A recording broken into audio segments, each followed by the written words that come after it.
What's up, everybody? My name is Josh LaFleur from Late Start Piano. This is going to be a part 2 or so on my previous video I did a while ago about how to read music, about the absolute basics. So if you haven't seen that, you can always go back in the channel history and watch that first and then come back to this. But just to recap that first video quickly, I'll get this pulled up. We talked about a treble clef, which is this G looking shape. Then we also talked about a bass clef as well, which is this F shape with the two dots. We talked about the acronyms. So this is the one they used. The one I used in the video is Every Good Boy Deserves Fudge for the lines on the treble clef. And then we used face as well for the spaces. So this would be a C note, this space right here. The top line would be an F, right? Bottom space would be an F. Middle line would be a B for treble clef. For the bass clef, we used George Bush Drives Fast Always for the lines. And we used All Cows Eat Grass for the spaces. So same thing. Middle space would be an E. Bottom space would be an A. Middle line would be a D in the bass clef, right? That's kind of how that works. Those are the absolute basics we went over in the first video, plus a little bit more. Today we're going to be talking more about note values. So note values are important because even if you know how to play the correct note at the correct time, if you don't know how long to hold that note for, then you still can't really read music, right? So that's where this chart is super helpful. So a whole note, just like it says, is indicated with just an open circle. So it's a circle, it's not filled in, it's open in the middle, and that lasts for 4 beats or the entire duration of the measure, right? So sometimes you might see something written in, let's say, 3/4 or 6/8, and they're not going to put in multiple whole notes. If it's just one whole note or a whole note rest, then that's just what it's going to be. They're not going to put multiple. So even though it says 4 beats, just keep that in mind. Next, we have a half note. This is what a half note looks like. It's got the stem at the top and then the note head, which is the circle piece. When it's not filled in, it's called a half note and it's worth 2 beats. Next note down is a quarter note. Same exact symbol, except the head of the note is filled in. That only lasts for 1 beat, right? And if you notice, we have a whole note, lasts for 4 beats. We chop that in half. We have a half note, which lasts for 2 beats. We chop that in half. We now have a quarter note, which lasts 1 beat, right? Then we chop the quarter note in half. We have an eighth note. And this is the eighth note. It's got the head note, it's got the stem, and then it has the flag hanging off. And just like the patterns we've already seen here before, that only lasts for half a beat, right? You can also have jointed eighth notes. So each one of these would be an eighth of a beat. 2 of these together, you got your 1 beat, right? So it's just 2 of these eighth notes, but they're together. So it would be for 1 beat, it's just 2 eighth notes being combined.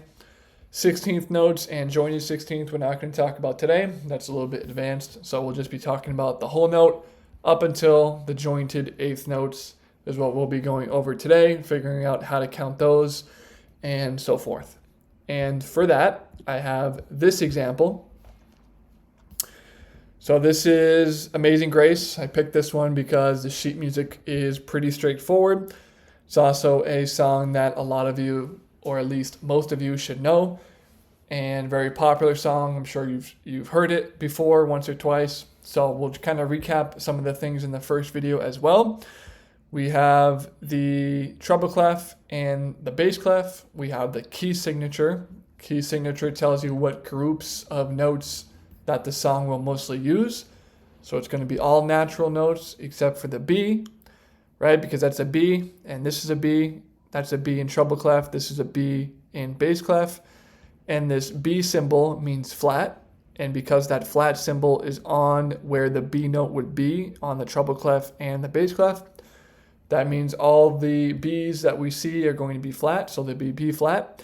Everything else will be natural. So you see a G, you just play a regular G, A is a regular A, F is a regular F, C is a regular C. If we find a B, that's going to be played as B flat, unless it has a natural sign next to it, which I don't see that in this case, right? So here's the B on the bass clef, right? George Bush drives fast always. We know that second line is a B. And even though there's not a flat sign next to it directly, we still know it's a B flat because the key signature told us, right? So we know that this is a B flat. This is just an F. This is just an F, right? We know that because the key signature that we are in. Now, this is called a grand staff. Grand staff because the treble clef and the bass clef are being played together, right? So we know it's a grand staff because sometimes you'll see that these two things, they don't have this curly brace right here. And that's what that is called as well. It's a brace, and that connects the treble clef and the bass clef together, which means both of them should be played at the same time, right? So if that brace wasn't here, then it's not really connected. They're not supposed to be played with both hands together. Is probably a better way to say that.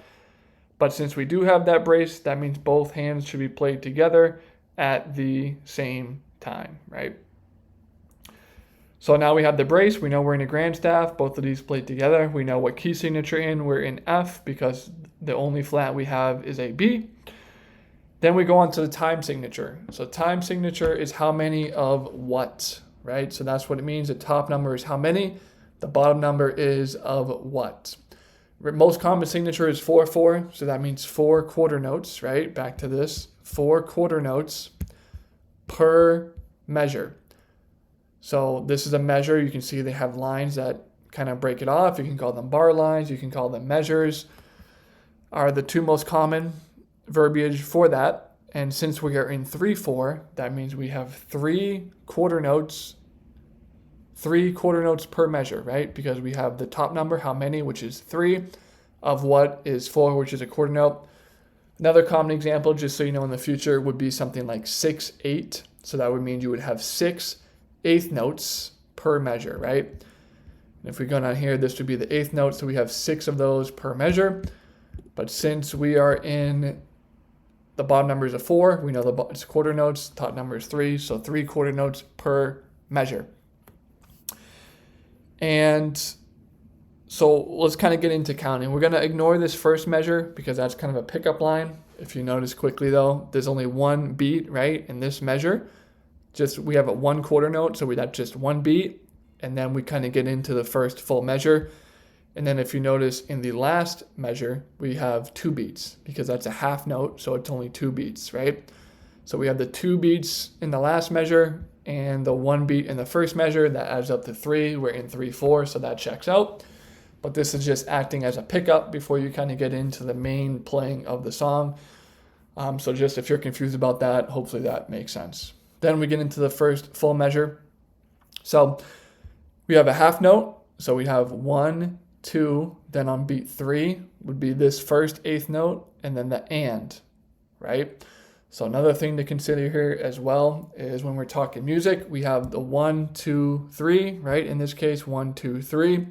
But each of those can have an and, at least for this example. So it would be 1 and 2 and 3 and, right?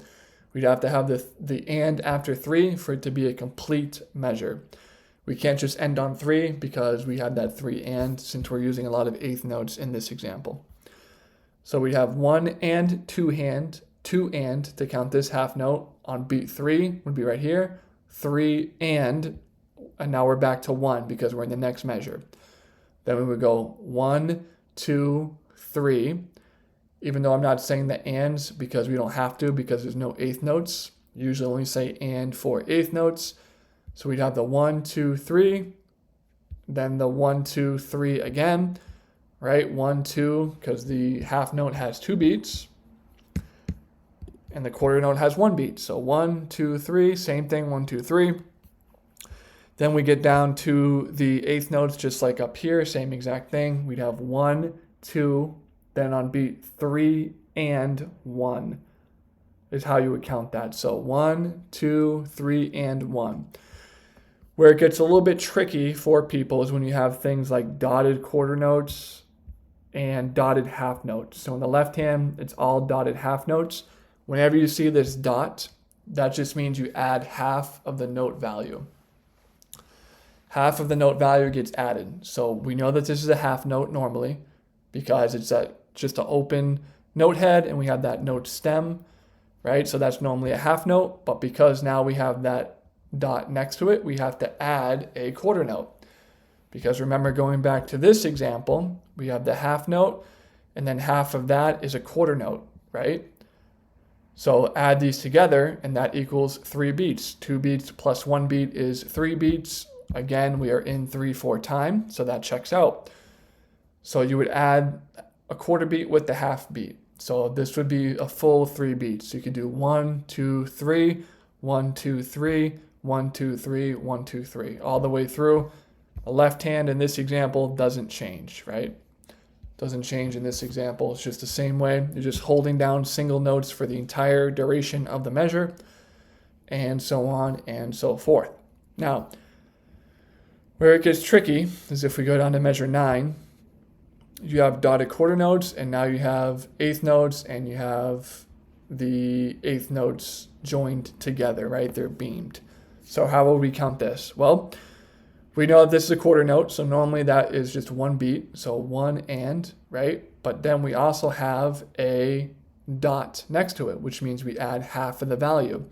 So half of a quarter note is an eighth note. So normally this would be 1 and, right? Because remember, we have to include the ands. So 1 and plus the dot means we add an eighth note. We add half of the value, half of a quarter note. So now we have 1 and 2. 1 and 2. That's everything. 1 and 2 is all included in this dotted quarter note. Then 1 and 2 and would be an eighth note. We just have the and piece. Then we're back at 3, 3 and then we're back at 1, right? So don't get confused. We know the quarter beat is 1 beat normally. The dot next to it adds half of a beat. So now we have the 1 and, which is normally what a quarter note is, plus half. We have 1 and 2, and, which is an eighth note. We're on beat 3. So beat 3 and then we're back to 1. Same exact thing in this example. 1 and 2 and 3 and 1, 2, 3, 1, 2, 3 and 1, 2, 3, 1, 2, 3, 1, 2, right? Because that last measure, we already had the quarter note up here to begin with. So the dots might be confusing you, the eighth notes might be confusing, but as long as you remember that 1 quarter beat is 1 and, you know that a dot adds half of the note value. So in this case, the dot added a full beat, right? Because half of a half note is 2 beats, and then half of 2 beats is 1 full beat, so 3 beats together. As long as you remember that, then everything else should be pretty easy to count for you. And you have some of these ties or slurs, right? So a tie just being you play the same exact note and it extends into the same or into the next measure. So same note, different measure. So this we had a C, and then we just keep holding down that C into the next measure, right? That would be a tie. This one would be a slur because we're playing different notes in the same measure. So we have an A up here, and then we're playing an F down here. The slur, the tie, that just means play it legato, play it smoothly, play it connected. It shouldn't be much of a big, abrupt change in the note that you're playing. It should be pretty smooth.